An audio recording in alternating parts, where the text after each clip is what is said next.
looks like we have just about everybody logged in, so we can begin our webinar today. So I want to first say thank you for joining us for Hay Group and Talent Queue's Volume Recruitment webinar, and we're focusing on Talent Queue aspects. My name is Allison Cook, and I am part of Hay Group's team in Boston.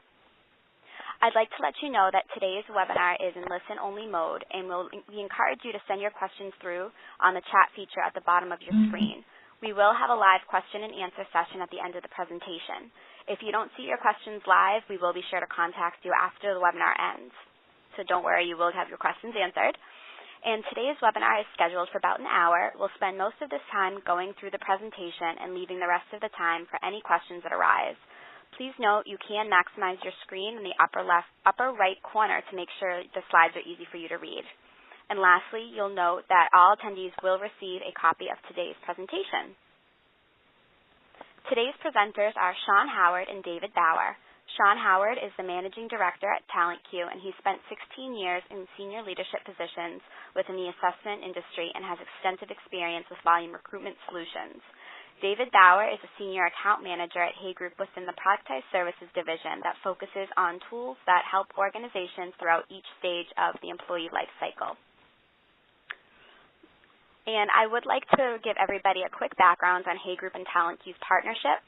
We've partnered to implement cost-effective assessments to organizations across the world. This partnership allows us to provide unbeatable value and a great experience for both our clients and their candidates. So today's agenda for the webinar will focus on three main topics. The webinar with volume recruitment and the problem with volume recruitment and the solution to breaking that cycle.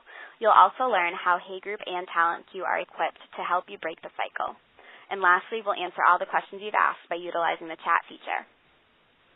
So before we begin, I do actually want to ask everybody a polling question. What is your biggest challenge in recruitment? Is it finding the right people, trying to make the process faster and more economical, providing a positive experience for each candidate, or is it because you need to help screen out unsuitable applicants? You can answer this question by selecting the options on your screen.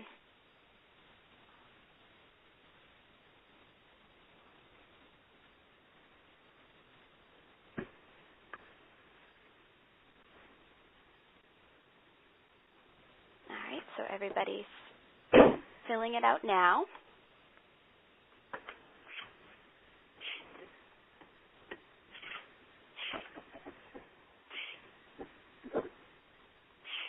All right, so it looks like most people are saying that finding the right people is the biggest challenge in volume recruitment. Good morning. Right, okay, so the problems with volume recruitment seem to be mounting every year, and actually the interesting thing is as the economies pick up, I think the problem is going to get bigger and bigger. I've picked a couple of examples of things which have hit the media recently for different reasons. The first one is this was a little shop, a little Costa shop in a small town, and they put a little ad in their window saying that there was a job there for someone to serve coffees, and they got 1,700 people applying for those jobs, and actually there was just a few people there, and they were interviewed on television, and they said, well, actually we'd have to stop serving coffee to everybody if we just went through all the applications. So they almost went through meltdown in that smallest shop. The other one is, this was in Australia. That some of you may have seen this story before. In 2009, there was a job advertised as the best job in the world, and it was in an island off of Australia, and they wanted someone to look after the island on a full-time basis, to live on this lovely island, a fantastic climate, and so on and so forth. And it looked absolutely fabulous, and they pitched it rightly as the best job in the world. And actually they got 34,000 applicants, which was quite amazing. And finally, after a long process, they selected the right person, and if anyone wants to know what happened to him, he had quite interesting and taxing times. He got bitten by animals and fish. I think his girlfriend split up with him, but it all turned out okay, and so well that they promoted him and re-advertised the job as the best job in the world yet again in 2013. And guess what? They received 339,000 applications. which was a phenomenal amount. And the interesting thing there is how much for the same job the volume of applications increased. Obviously, this is all, they got worldwide applications, but I think this is a trend that we're seeing more and more, and I think we're going to see it even more as more jobs become available. A lot of people, through recession, were staying where they were, but quite busy registering on different job boards and putting their thinking a lot about how they'd like to get out of where they were. And actually now they're going to get loads of potential jobs hitting their inboxes every day. Many people have more than one job, or on more than one job board, and they have more than one profile. Sometimes one looking for the ideal profile and one for maybe a more desperate, if I've got to move and there's nothing else kind of profile. But what it means is that from a click of a button, people can now apply for jobs. So I think we're probably not going to see 339,000 for one job every day, but I certainly think that we will see rapidly increasing numbers so that actually any job starts to be quite a normal situation.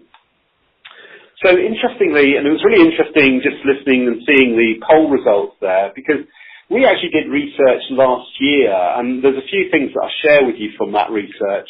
If anyone wants more details on the full research, obviously we'll be very happy to provide you with it. And this survey was done to large organisations that hire at least 200 frontline staff. So the qualification for survey is they had to be hiring a lot of frontline staff, and it was done at a senior level. So the first thing we asked them is, going back to the Australia situation, how many applicants are you getting for each role? And the responses were, well, you can see them there for yourself. 9% said they get at least 100 for every role, and varying figures through there. So we think that if we did that survey again this year, those figures would increase for certain. More research results saying, and this is what I was pleased to see, that actually the research we did aligned quite well with what the poll said. The biggest challenge is actually finding the right people. And you know, we know that there's talent shortage, which is everyone's talking about for all kinds of reasons, but actually it's made difficult. Not only is it difficult to find the right people, it's made even more difficult by getting hundreds or thousands of applicants. They're probably in there somewhere, but the challenge is actually to find them. 29% said it's really tough to actually give people a positive candidate experience because, you know, these people are applying online. They need to make a decision. They can't see everybody. They can't get feedback to everybody. So they are quite worried, and more so, and we'll come back to this point a little bit later, you know, marketing departments are getting a little bit more involved because they're quite interested in all these people suddenly hitting career sites. Some of these people, of course, could well be potential customers or future customers. So a lot of people are saying that actually giving a positive candidate experience is really tough. And 28% said it's just difficult to sift out people that are not suitable. So they quite often end up with maybe spending time, line manager time, interviewing people at a later stage where, you know, quite obviously these people are just not suitable, but they've got through the online application stage.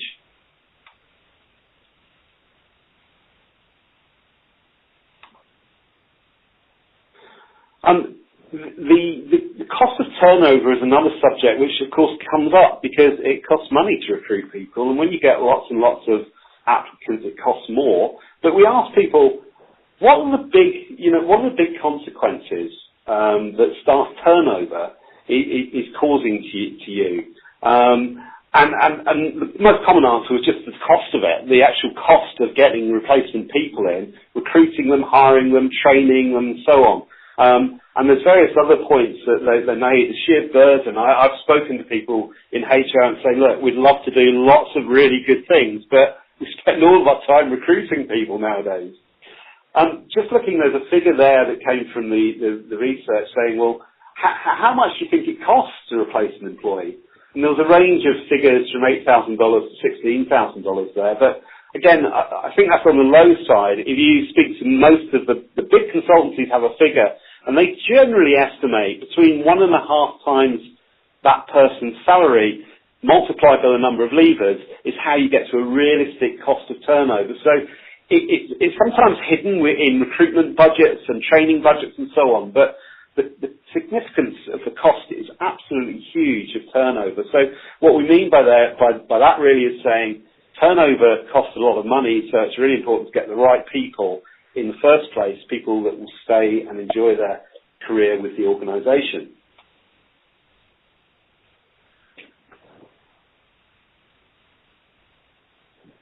This thing that I touched on earlier about this, how do you give a good experience? A lot of clients more and more are noticing that actually job applicants, if they have a bad experience, they get on the web and they get onto various websites and they tell everybody about the bad experience. So sometimes the press get hold of it, and obviously the press love stories of big companies that are upsetting the poor individual that's trying to get a job. So more and more, what you do in your recruitment process is becoming in the public domain. And therefore, it doesn't just affect employer brands, but it actually can affect consumer brands as well.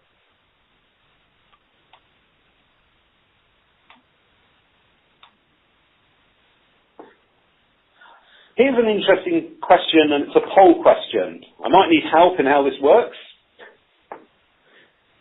But do you require your frontline staff to upsell? Yes, no, or sometimes? I'll just let you complete that poll. So people still answer with that, and I'll just move on around this issue. This is a really, really interesting area. I've worked in retail, and I've dealt with a lot of retail customers over quite a few years actually. And one of the things which recurs every single time is people say, why don't we have people in stores on the phone that can just ask one question? There's often pressure from marketing departments to say, do you realise if every customer that comes and spends money with us, if we just ask one or two questions, we could add 20, 30, 40% to our sales figure. In the UK, there's a well-known bookshop that sells newspapers on every train station. They're in the high streets, they're in the airports, and so on. And a lot of their business, their frequent business, is people that buy a newspaper every single day. So clearly their marketing department said, if only we could if we could double that turnover from every person, we're going to have a huge impact on what are just newspaper sales, and we can increase it. So what they do is in every one of these outlets, they place a huge bar of chocolate or candy, and it's a huge bar and it's got half price written on it. And do you know what? It's really interesting. I play sad games sometimes, and I look at the person serving me, or I'm paying for my newspaper, and I look down at the half price bar of chocolate. Every now and again, one says, oh, would you like that half price bar of chocolate? But a lot of them look away. They're clearly uncomfortable. They know they're meant to do it, but they just don't quite like the idea of doing it. And that's a fact. And looking at our database on people, how they behave and how they prefer to behave at work, it's interesting to say, well, people that enjoy and like customer service, well, that's about 40%. So it's not that difficult to get people that are customer service orientated. They're out there. So looking at the database separately, how many people are comfortable and like selling? And that's 37%. So again, that's not too bad. The challenge comes to say, well, how many people like both of those? And actually only 12% like both. So straight away, the challenge, if you're in an organisation where you do want people to give great service, but you also want them to ask one or two questions and to try and sell up, it becomes instantly more difficult to find that combination.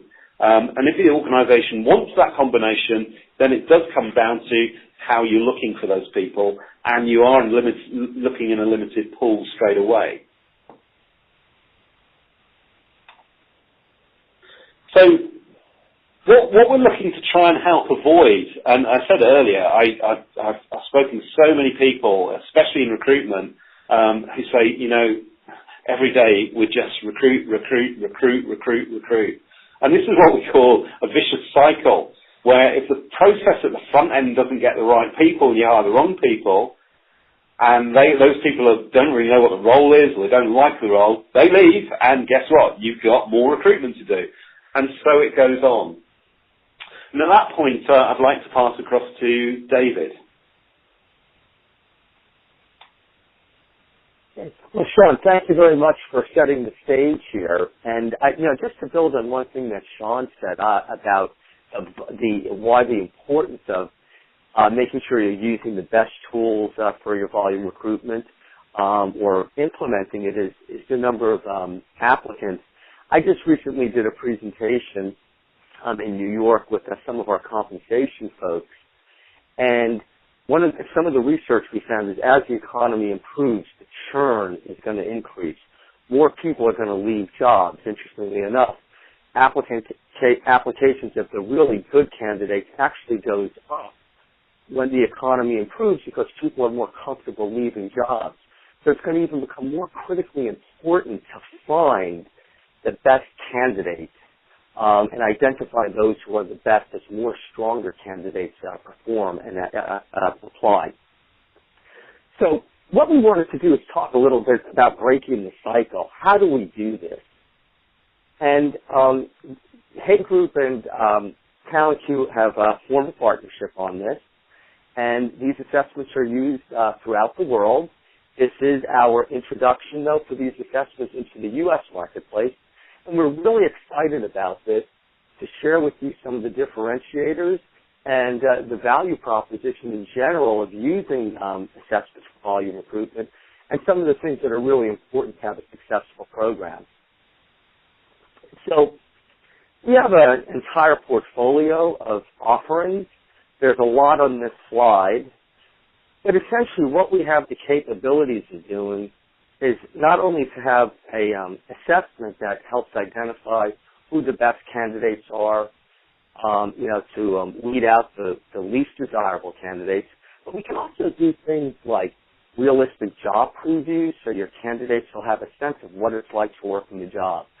For example, I've worked with distribution centers, and they have harsh environments. When it's 90 degrees outside, it's 90 degrees in the center. When it's 20 degrees outside, it's maybe 30 degrees in the distribution center. And they want people to understand that as an example. So you can do realistic job previews. Is it customer service oriented? Is it sales oriented? Or is it more than likely a combination? We can also look at culture fit. We also have the ability to offer both ready-to-use assessments that can be configured to your needs, as well as to create fully custom assessments. Now, frankly, a fully customized assessment is probably going to be only appropriate for some of the larger organizations, but even our ready-to-use assessments, there are some configurabilities to it, which we'll share with you in the next couple of minutes. So, when we're talking about volume recruitment, we have really two solutions when we think about it.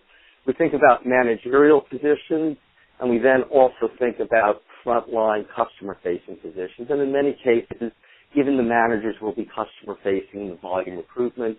We think about it could be retail, hospitality, restaurants, call centers, hotels, things of that, organizations of that type.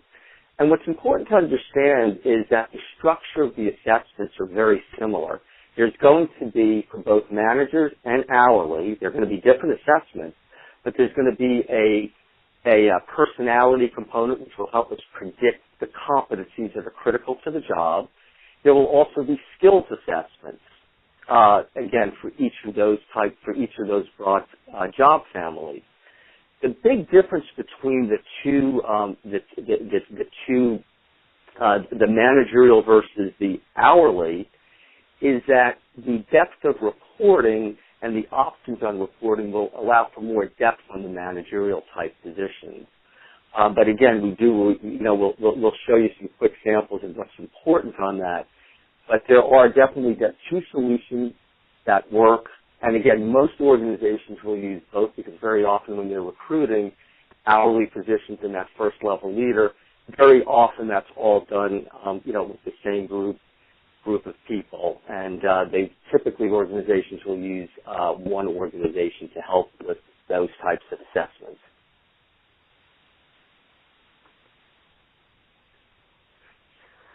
So based on many decades of experience between TalentQ and Hay Group, we think about what do clients ask for when we talk to them about volume recruitment. And this is whether they're already using assessments or if they are going to, or if they're considering adding assessments. And if I really break it down into two broad buckets, it comes down to we want the assessments to work. We want the science behind it would be the first bucket. And the second bucket would be about candidate experience.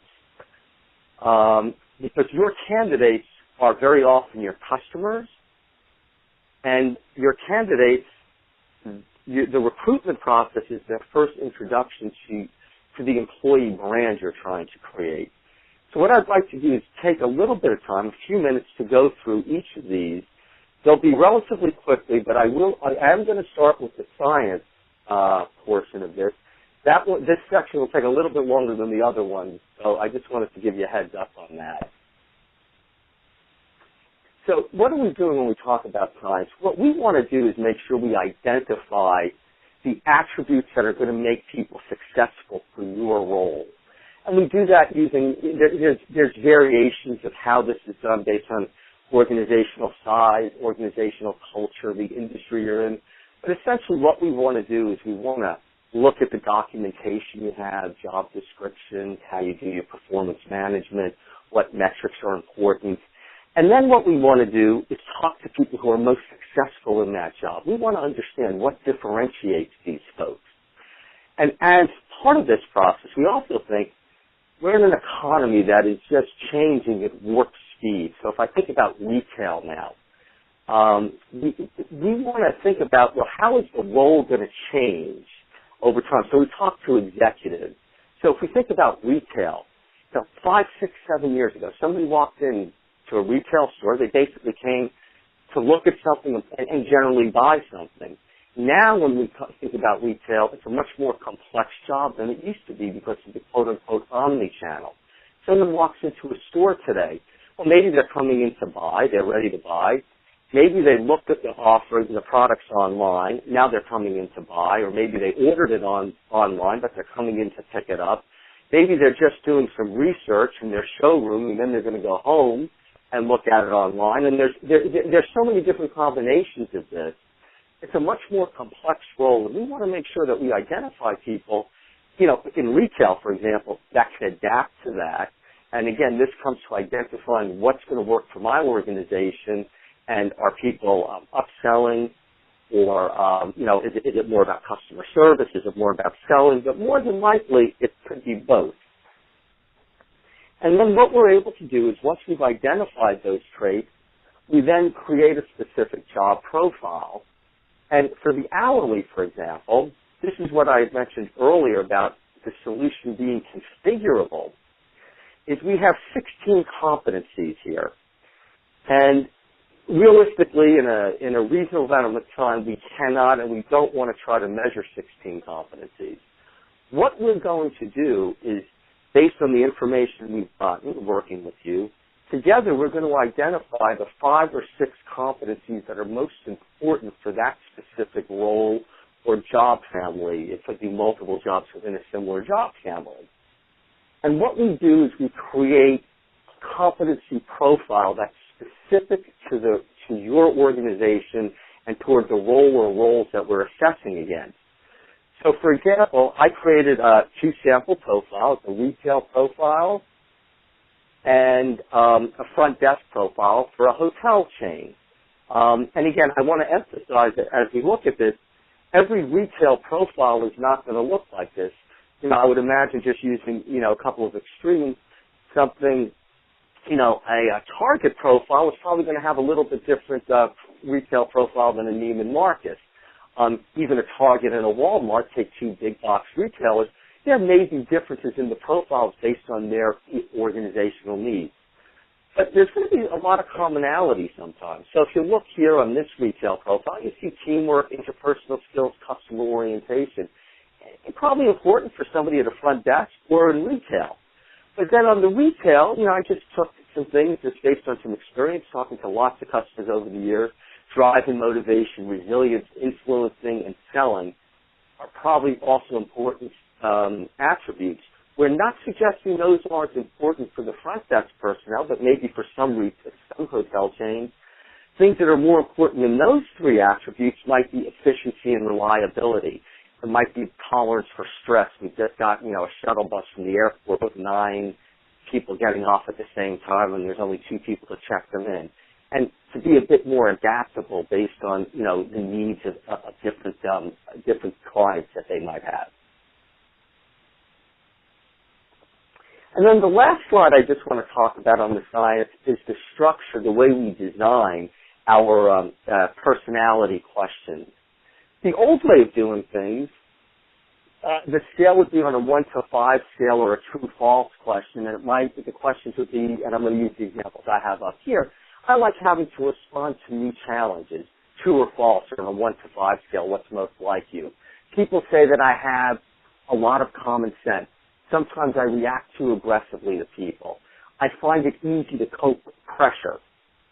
If you think about it, most people could probably figure out what the best answers are if those are true-false questions, or if it's on a 1 to 5 scale of what's least like me and what's most like me. You can almost game the system and figure out the proper answer.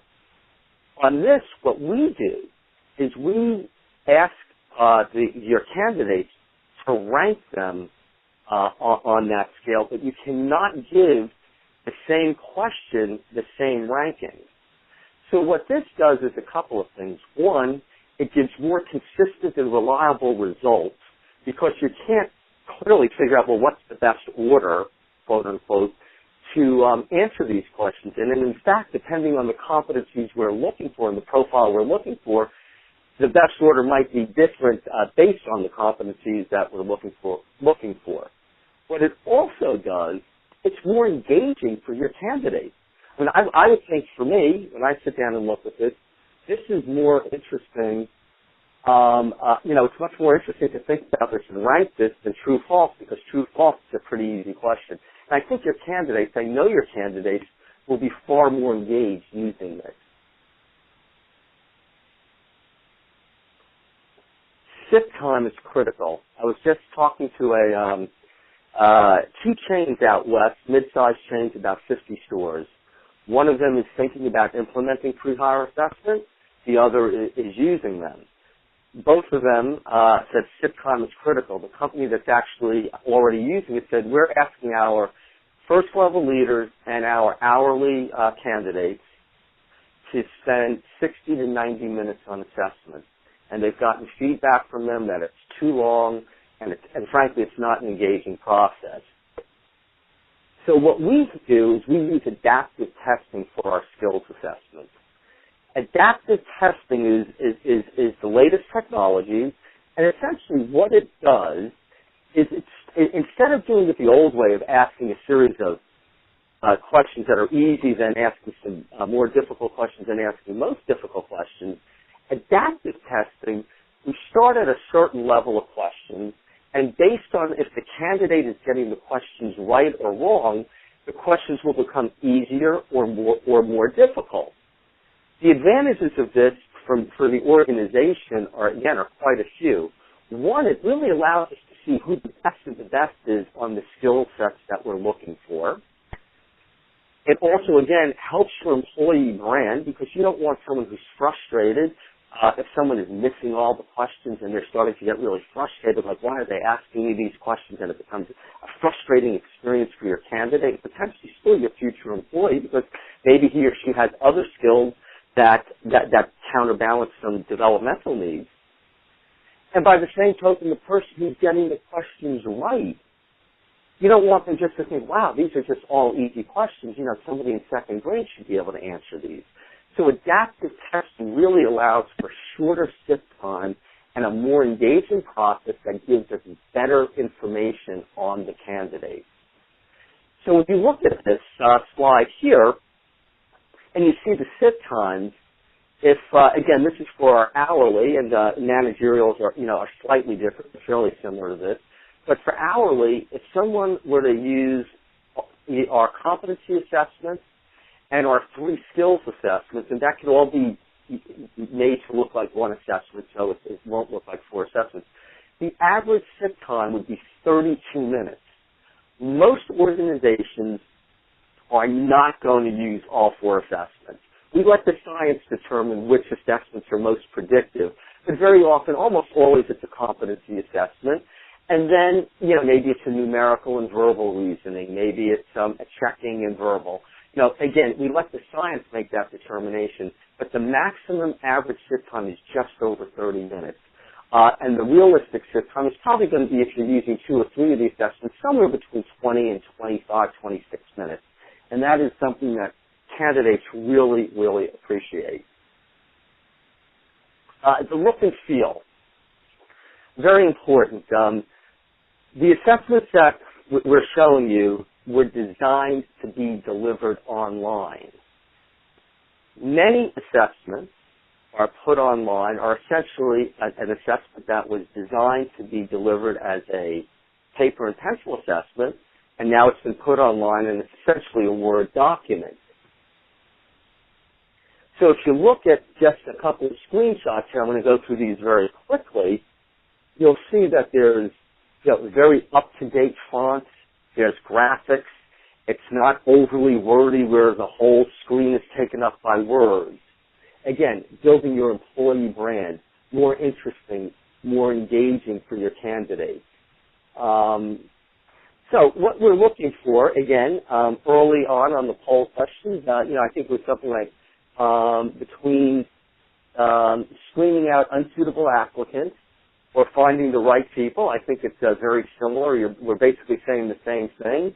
One is the positive. We want to identify the best candidates, or the negative, we want to screen out the weaker candidates. And what we're able to do is we can do this through multiple modes. Again, we had referenced about I'm just trying to read the slides. I think it's working again. I apologize. What we want to do is we're able to do this by a couple of modes. We talked earlier about realistic job previews and culture fit. We can create custom realistic job realistic job profiles, or we can create culture profiles for your organization on this. And, these are typically used up front and very often might be used as a self-select out. They're not necessarily scored as part of the process for determining who you want to bring in. But it gives people a sense of what it's like to work in your organization.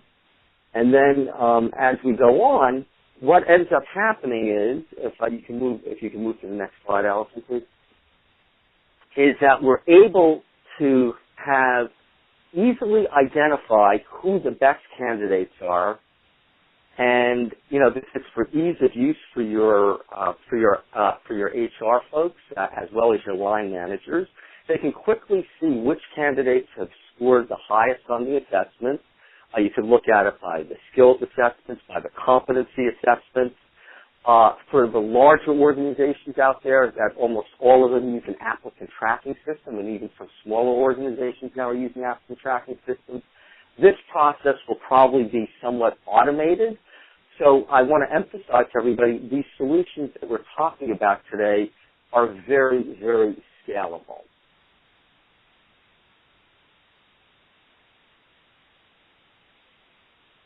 And then, again, we also want to make sure that they're easy to use, and we want managers, and when I say managers, that could be HR managers, hiring managers, to easily use them.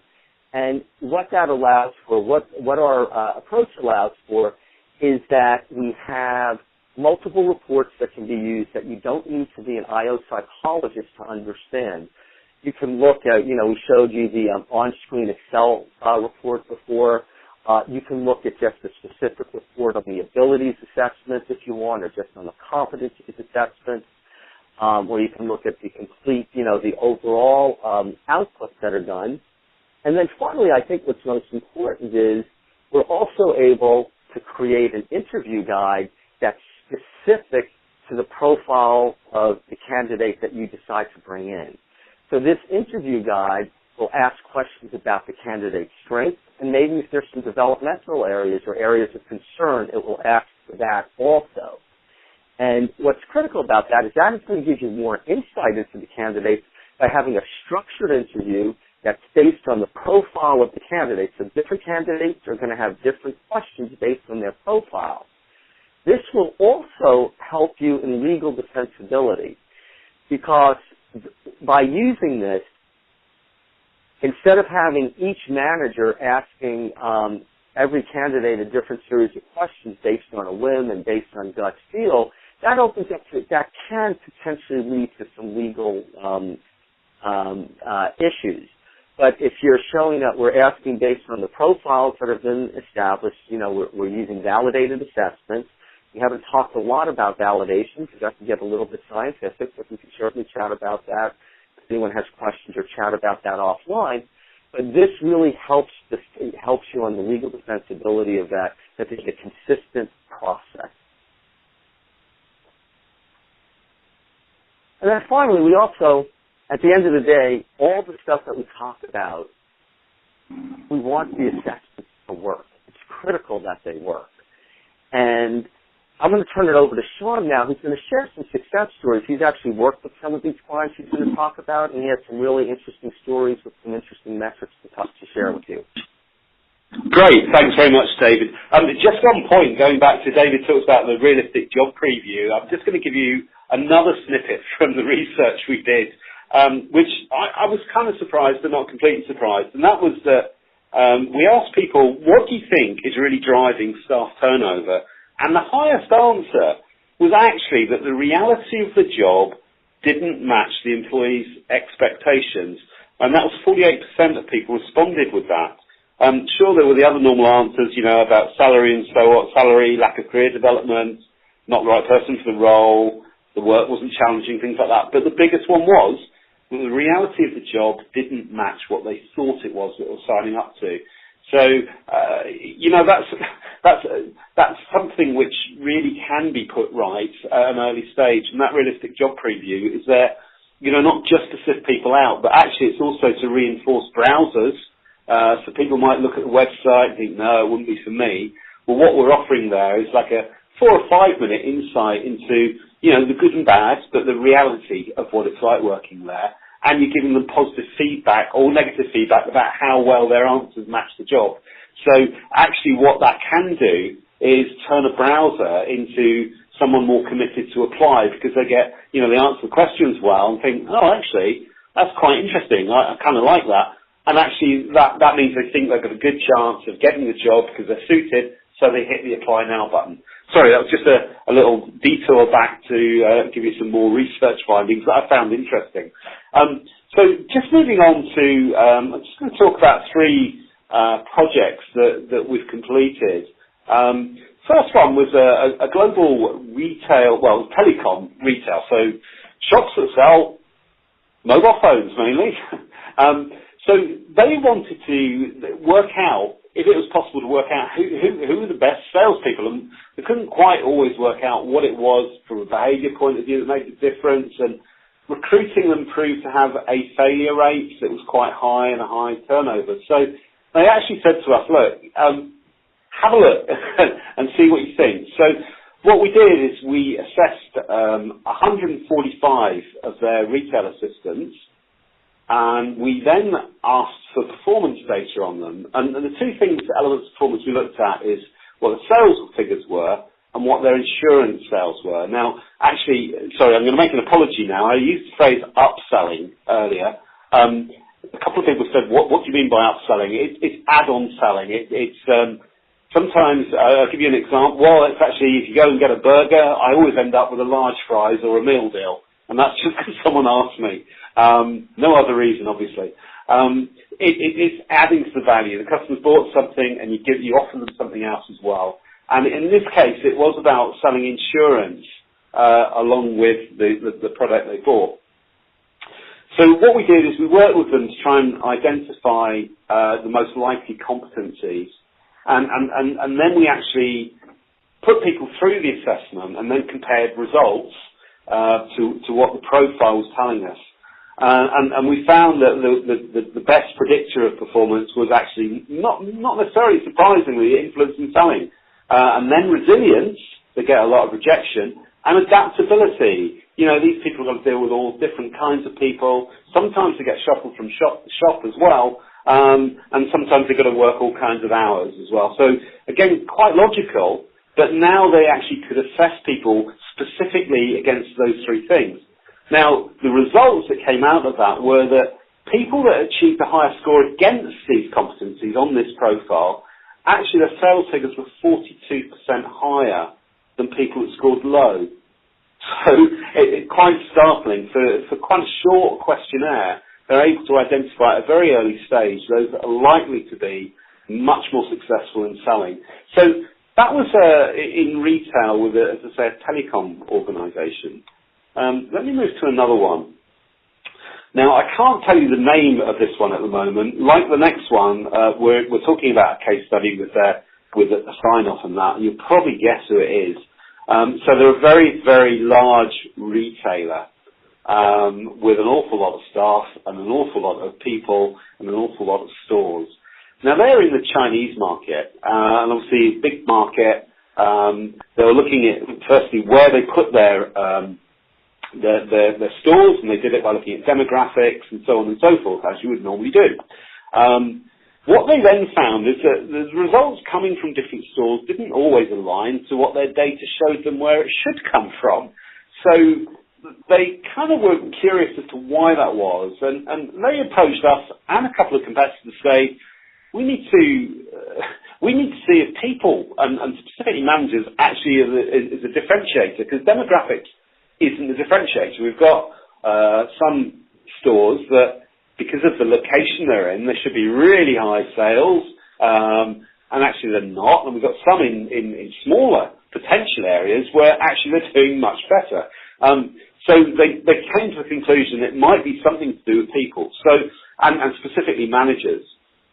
So what we did is we looked at 80 store managers, and again, we looked at personality traits, and then we looked at performance. And so we looked to create a profile of what a good store manager looks like. So we worked back from high performers to build this profile. What actually came out of it was quite interesting. The behaviours that best predicted store KPIs were people that are communicative. This is managers, remember, influencing, confident socially, but supportive, achievement orientated, logical and methodical. And the difference being good in those areas was, when we did the full validation, showed in individual stores, people that met the profile had an increase in 3.5% in overall sales, a profit increase of 20.5%, a cost decrease of 4.8%. They had improved inventory management. A lot of retailers talk about stock shrinkage, which is often theft or maybe just miscounting. And they had a much better rate of retaining people, so less people left when they didn't want people to leave. So some quite amazing results, and that retailer is now rolling out this tool in a much, much bigger way. And why wouldn't you if you can actually differentiate people with those sorts of results? So this next example is probably my favourite story of the lot. And actually this will be a case study, and it's with the organisation to be signed off at the moment. But I can give you some big clues as to who they are. They're a very, very large car manufacturer. Very large. And they are from the US. So they were scratching their heads over car salespeople, as I guess many of us probably have over many years. I certainly have sometimes. So they were having real problems recruiting car salespeople. You know, often quite easy to recruit, but actually finding good ones, people that stayed, they were having real issues with. They'd never used any kind of assessment apart from an interview beforehand. And actually they realised and recognised it was a problem. So again, they asked us to come in and just see what we thought and looked at things. And again, we approached it in pretty much the same way and said, well, okay, so who's your high performers and kind of had a look at the high performers and talked to them a little bit, but then put them through different assessments and so on. And looked to see if there was anything that we could tell about what differentiated high performers. And basically, again, like the previous two examples, we came up with a profile where if we compare high scorers against a profile with low scorers against a profile, the difference that came out, and this was in car salespeople, was that people that scored high against the profile produced, and I apologise, this is in English pounds because it was the English sales division of this business, but it was the people that scored high in the profile produced £73,500 more profit, not sales, more profit per person. So a real tangible difference. And these people didn't earn salaries that high. So like an incredible difference over, especially if you look at a large number of salespeople. So obviously I can't mention who that is. You've probably guessed what organisation that actually is. But that's one of my favourite stories. And actually in Dan Pink's latest book, he talks about car salespeople. And he talks about a guy in the US that's sold hundreds of thousands of books on selling cars, but it turns out all he's been doing is selling books for the last 20 years. And he goes to the Chrysler organisation and speaks to their president of sales and says, so would you say this is what makes successful salespeople? And she replied, no, it's all changed. You know, if people buy a car now, they've checked it out on the internet, they kind of know what they want, they know what price they're going to pay. So the skills of a car salesperson are so different. And a lot of it comes around to them getting on with people that go in there and helping and being supportive. Not what a lot of people would traditionally associate with a car salesperson. So I think it's a really interesting area, and it shows that you can definitely identify people that are likely to be good in the role, at the recruitment stage. And actually, what good in the role is often not the common perception of what the role is. Roles change, and what's important in the role changes as well. Okay, so at this point, I'm going to pass you back to David. Many clients are telling us that they want to work with less vendors and create partnerships with organizations that have a wide breadth and depth of capabilities. And, at the very highest level at Hay Group, in addition to what we're talking about today, we have truly capabilities on both the reward side of the business and the talent side of the business, from individual contributors to the senior-most levels of the organization, both product as well as consulting capabilities. So very quickly on the reward side, we have databases that allow you to see what the appropriate pay rates are based on job and locations throughout the world. At the highest level, we work with boards and do executive CEO compensation. We're able to create incentive packages for the organization. We have a whole spectrum of tools. On the talent side, again, we do everything from C-suite coaching and development, identifying high potentials. We have a suite of online assessments that can help identify developmental areas, whether it be emotional intelligence and your leadership styles and your strengths and developmental areas. We do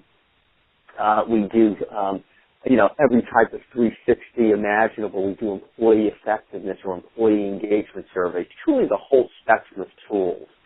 And very quickly, I just want to reference that, we're really proud of that. And if anybody wants to talk about any of the other things, we're certainly happy to engage in conversation on that. And just to advance real quick, Alex, if you can go to slide 52, just the summation slide by internet.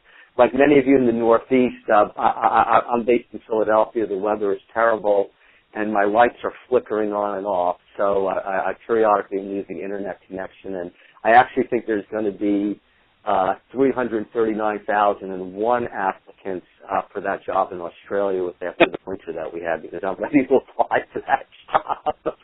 But I think if you look, I'm not going to go through all this, but essentially it's a summation of what we've talked about, what's important in assessment.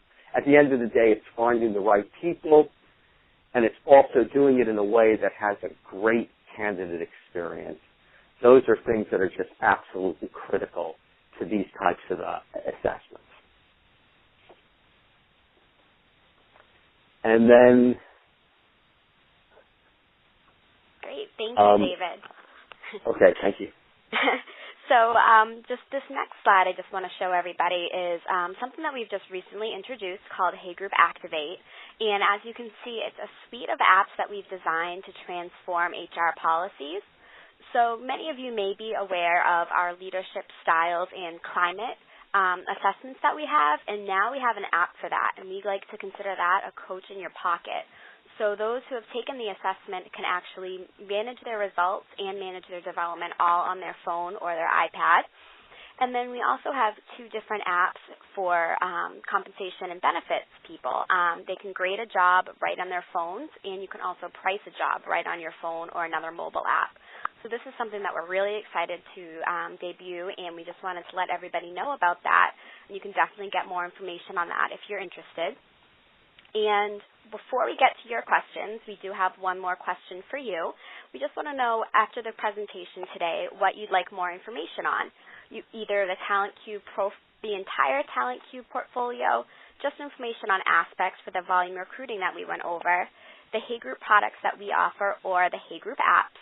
So we can just get to that right now here. So one of the questions that we saw come in, somebody wants to confirm, can all of these aspects in Talent Cube products, can these all go into applicant tracking systems that we've currently been using in our organization? Yes. Yes. Sean, why don't you go? Yes. We've worked with lots and lots of applicant tracking companies. Yes, we've never had a problem in actually integrating with them. And we do integrate with some of the main ones anyway. The product is built to be easy to integrate, and so the answer is, in short, yes. Great, thank you. And we have another question here. Someone's organization works with a lot of people that have disabilities. Can aspects be adjusted for those with disabilities and for their individual needs?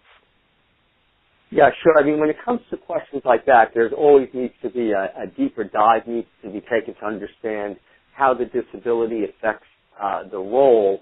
But in terms of the assessment, yes. So just a couple of quick examples. If someone, for example, is vision impaired, generally what is done is the questions will be, the person will take that assessment with somebody reading the questions to them, and then they will answer the questions. Conversely, on the other side, sometimes we might create a custom simulation that's video-based, and there might be audio portions to it. In situations like that, there would also be a version that's getting at the exact same thing, but it might not. But it might be done in a paper-based version, or someone could look at the video, but then they could also read what the audio is on it. So there's many different ways of handling it. Each one needs to be addressed on an individual basis. Great. Thank you, David. That's great to know. And looks like we probably have time for one more question. Somebody wants to know, are there any license or software fees to use Talent Cube? No. Sorry, David. I was just going to say there's no software fees. In terms of the pricing, I think every situation is different. And let's, use 2 extreme examples. A big box retailer with thousands of locations who would be using many hundreds of thousands of assessments.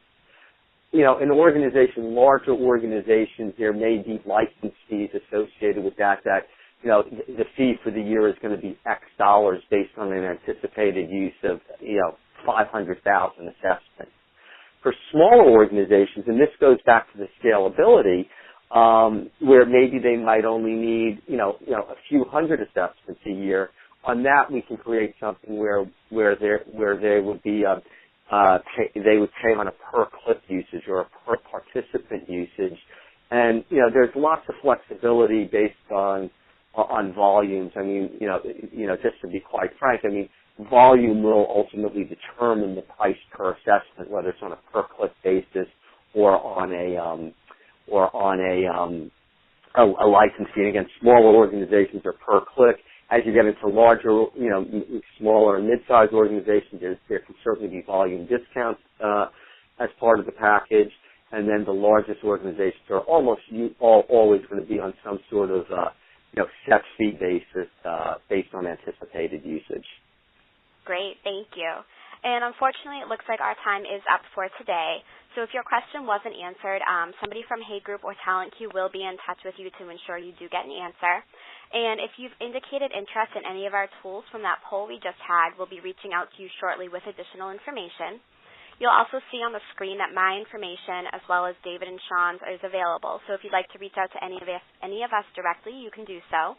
And I want to thank you again for joining us, and I hope you all have a great and warm rest of the day for those of us on the East Coast. Thank you.